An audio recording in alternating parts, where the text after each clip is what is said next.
Over the past month, I have been replaying the Professor Layton series. Last night, I just finally finished Unwound Future, which means I have completed the original trilogy. I'm gonna move into the prequel soon, but today I wanted to talk about these three games, Professor Layton as a whole, and just kind of talk about it and reminisce about this classic Nintendo DS series. Let's get into it. Hello there, everyone. Welcome back to the channel. This is gonna be an interesting video to edit because I feel like there's not really, like, gameplay I can put up. I guess I could put up puzzle gameplay, but that's kind of weird. So, you might be seeing a lot of this face today. Today, I wanted to talk about Professor Layton. It's so weird, right? You know, they just announced Professor Layton and the New World of Steam, which is going to be, I guess, technically the 8th mainline game in the series, but the 7th game with Layton in it for Switch in the latest Nintendo Direct. But even before that, I already had this franchise on the mind. I had gone back. Well, what happened was my girlfriend was downloading it on iOS, because I guess they remastered them on iOS and HD. So I was like, huh, I should go back and play these. I didn't play them since I was a kid. You know, and this is one of my favorite DS franchises. But I didn't really know if Professor Layton would actually hold up as an adult. It definitely does. So I picked up Curious Village on eBay there. And this is where it all started. This is the first one I played. I did get them in order, I guess. And these are the only three I played growing up also, so I'm very excited to get to Last Spectre, as well as the 3DS games. But let's just talk about these in order. So, Curious Village. I actually think this is a really strong game. And, you know, for those that don't know what Professor Layton is, it's kind of like a visual novel, but it's mostly very logic-based puzzles. A lot of them are kind of like riddle-based, or, you know, you're trying to, like, find the hidden meaning within the meaning, that kind of thing. A lot of it, I was surprised going back, is like math questions almost, which I don't really remember. I don't know how the hell I did those when I was a kid. But, you know, it's never anything like too hard, you know, and they give you like the hint coins that you can tap around and collect. So you just put the hint, you know, you just use hints and then they basically will give you the answer eventually, at least in Unwound Future. By that time, they had like a fourth hint, which literally just was like, it's that one. Click on that, circle that, you know. But yeah, Curious Village, I think, is a really strong first entry in the series. You know, it really establishes Luke and Layton, the best duo in gaming. And I honestly think, you know, as much as Unwound Future is honestly, like, top dog, which we'll get to, I actually really like the plot and setting of Curious Village. I definitely like it more than Diabolical Box, actually. I think the puzzle design only gets better up to Unwound Future. However, while Curious Village is still like a much smaller game in scope, you know, there's not that many areas to really go and explore. They only expand upon that with Diabolical Box and Unwound Future. I think it's a really memorable location, this village. And then, you know, spoiler alert, we're gonna talk some spoilers here for these three games, not the prequels. When you get to the ending plot twist, I had forgotten the plot twist of all three of these games, right? Realizing that the people in the village were robots, I completely forgot about that. That was crazy. Genuinely, I didn't see it coming. Maybe I'm just stupid. But I genuinely didn't see it coming. Now, after you get past that, I think the plot twist and Diabolical Box and Unwound Future are a little bit more obvious. Unwound Future especially was pretty clear what was going on. But it doesn't really detract from the experience. However, like I was saying, though, Curious Village it has a very nice, well-rounded setting and characters and twist. All of it's really good. Pacing is very good. It's interesting all the way throughout. But it definitely has some, I want to say, budget issues because it was the first one. You know, there's literally no voice acting, I believe. Don't correct me on that. Whereas, you know, later on they have, well, I mean, there's like a cutscene still, but like, even in Diabolical Box, they start doing it when just like the character portraits are up. Sometimes there'll be voice acting if it's like an important scene. Plus, they'll have more animated cutscenes and all that. So, just in terms of budget, it definitely feels a little bit lesser. The puzzles aren't as good as the other two, like I said, but they're still solid. But even the quality of life stuff that they add in Diabolical Box, which we'll talk about now, I don't think Curious Village even had the memo pad for writing down notes during puzzles, which is crazy. That's insane to even think about going back. I cannot go back to not having a damn memo pad when they're asking you to count, you know, up to, there was one puzzle where it's like, I think it was on Future. Obviously, you know, a lot of the puzzles, they want you to, like, find the principle of how to do it, but other times you can kind of just brute force it. There was one puzzle was, like, counting fingers, and it was like, okay, this man has an unorthodox way of counting. By the time he gets to 783, what will he be at? Or what finger will he land on? It was like 1, 2, 3, 5, you know, whatever. So I just brute forced it because I was like, I don't even know. Obviously, there's a much easier way to solve this. They're not expecting kids to solve it that way. But I just brute forced it. You know, pat him back for that one. I know, like I said, I'm sure there was obviously a much easier. I think actually the explanation was like, oh, if it's in the ones column, it's going to end on an odd number or something like that. So something completely like, oh, I should have done that. But no, I brute forced it. I just counted up to 783, which is insane. It took me like 10 minutes.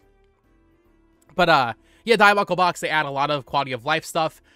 I do think it's the weakest game of these three, though. It's still a great game, but even like the plot and the characters, I think, even like the twist, I would say, like the whole vampire mystery, not really my thing, but I respect it. I do like how, you know, Layton has a great world. I love like the world, even like this new game being called New World of Steam. It's very steampunk. It's like this weird mix of like, what, I don't even know, late 1800s, early 1900s London. I don't even know what exact time period it would be. I think they've said in the past it's like in the 1960s though, of their version of London. But very steampunk. And the characters are fantastic, too. It's not just Luke and Layton. You have Flora, which I'm going to talk about when we get to Unbound Future a little bit more, because they completely just shaft her, and it's really funny. It's almost like Sakura from Naruto. They just constantly are shafting this girl. It's very funny. You know, specifically I want to talk about Chelmy Goated, or even Don Paolo. I don't think I'm saying that right. Just these consistent characters. The series has very good side characters. A lot of the people in the villages, you know, okay. In Curious Village, I think everybody within that village is very memorable. And the character designs, of course, go with that. By the time you get to Diabolical Box, and especially Unbound Future, the areas are getting so big that it's kind of hard to, like, feel an attachment to every character. You know, and most characters aren't actually involved with what's going on. In Curious Village, everyone was a suspect, so it was like, okay, every character here matters. But with Diabolical Box, and especially Unbound Future, it kind of just, like, loses that a little bit for me. But having those mainstays, Chelmy, Barton, Don Paolo, like I said, fantastic stuff. But Diabolical Box, the twist at the end. What the hell? Hallucinogenic gas, really? Okay, guess that's what we're doing. Diabolical Box, not my favorite. I do like the train setting at the beginning. That, too, is just a little weird, like the pacing. You go from the train to the one city, then you get back on the train, then you go back to the other, like, nighttime city. The pacing in that game is a little bit weird, but it's still a fantastic game, and I obviously, I recommend you play it if you are a fan of the series. No-brainer, obviously. And then Unbound Future, the one I just finished last night. Oh my goodness. I remember liking this game the most when I was a kid. I have it right here. That's Diabolical Box. I have it right here. I remember liking Unbound Future the most when I was a kid. I'm always, like, super into time travel theories and, like, plots like this. So that right away, having a potential future London that they accidentally travel to, perfect. I love that. But seeing it unwind, seeing future Luke, who obviously, you know, obviously is not actually Luke, and just kind of figuring out, you know, from the beginning, you know, they're not actually in the future, and you know that's not actually Luke, but it doesn't take away from the fact that it's interesting seeing these things unfold, interesting seeing how how Layton kind of solves this, especially at the end. When they bring Don Paolo into it, and he, like, disguises himself as Layton. Dude, when that happened, I didn't see that coming, I'm gonna be completely honest. When that happened, he pulled his mask off, and the hair poofed out while he was still Layton face. I was like, are you kidding me right now? Goated. Don Paolo goated. And then he just becomes, like, a good guy at the end. But also just, like, the love triangle. Not really trying to analyze, like, the plot and the lore of the Layton world, but Unbound Future definitely has the best story. While Curious Village, I think, has a really memorable setting and cast of overall characters, Unbound Future story is, like, genuinely, actually very good. I think it's the longest of the three. And yeah, like I said, just, like, the different beats and turns. You have, like, the family of goons walking around future London. Really good stuff. And then, yeah, you get a lot of backstory with Layton and Dimitri, and then, of course, even Bill Hawks, and then, of course, Don Paolo. So, really good stuff. Even Chelmy mentioning the incident 10 years ago. And then, yeah, you get some look into Layton's actual past where he got the hat. It does kind of feel like a finale in that sense, because you're really starting to feel more, or finally getting, like, those answers, if that was a question you had of, like, oh, how'd he get his hat? But this is the game where it really starts feeling like these are characters that we want to know more about. And that's why I'm super, super excited to finally go and play the prequel trilogy. Of course, that's Last Spectre, Miracle Mask, and Azran Legacy. Azran Legacy, crazy expensive now, so I guess I'll just have to have that digitally for now. I remember I played a little bit of Last Spectre when I was a kid, and I was irritated because at the end of Unbound Future, it sets up Luke going to America, which I'm pretty sure is what Layton New World of Steam is going to be. And I wanted to see that. So when I bought Last Spectre, I didn't know what it was. I didn't look into it before buying it. I just bought it. And it was a prequel with this new girl. I was like, oh, that's kind of, it's a little disappointing. No matter what, I love prequels. Better Call Saul, fantastic. But no matter what, a prequel is always going to be a little bit less interesting, in my opinion. Even, like, when I was a kid around the same age, probably, when they did, like, Monsters University, I was like, oh, okay. It's fine. I get it. So, yeah, either way, now that I'm an adult, I'm very excited to finally go through those games, see what kind of plots, twists, and turns, get these characters developed more, and just see more of the Layton world, because I really do think Professor Layton is probably one of the most underrated series that Nintendo has had. I don't think, does Nintendo own it? I'm not even sure how exactly the rights hold out. Nintendo published it. But I don't think they're publishing the new one, maybe? So, I'm not sure, but, in terms of, like, that DS era, even 3DS era, which I haven't played those ones, I think this is one of the most underrated series. Even though people talk about it, it genuinely just goes to show how great Level 5 is. I've done a video or two in the past month or so talking about Level 5. Of course, after that direct, they announced Fantasy Life and Becca Police, so it's great seeing them come back, but specifically with what I personally associate them with. I associate Level 5 with Professor Layton as well as Ni no Kuni. Never been Yokai Watch for me, although that's definitely their biggest franchise. They've always been Professor Layton for me. So seeing them come back, seeing Professor Layton come back, I'm very excited. I wanted to make this video rambling about these games. I didn't want to do a video on each game because I felt like that would have been a little bit much. But I've been really enjoying these, in my my sleep time. These are my sleep time games. They've been, honestly, something I haven't even talked about yet, which I can't believe I forgot. The freaking music. Oh my god. Genuinely, these games have been helping me sleep at night because the music is so good and soothing. So I'll just play for like an hour before bed and it just puts me right to sleep.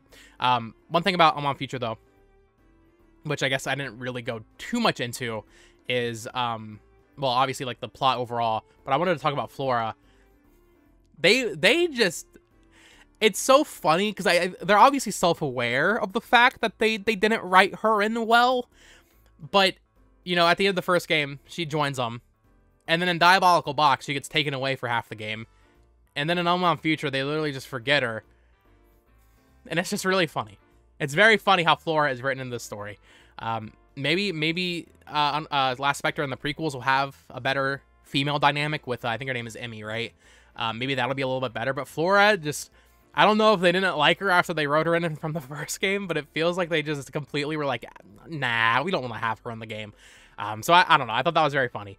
It was funny. It's not like I was really irritated by it, but it was just funny how they treated Flora.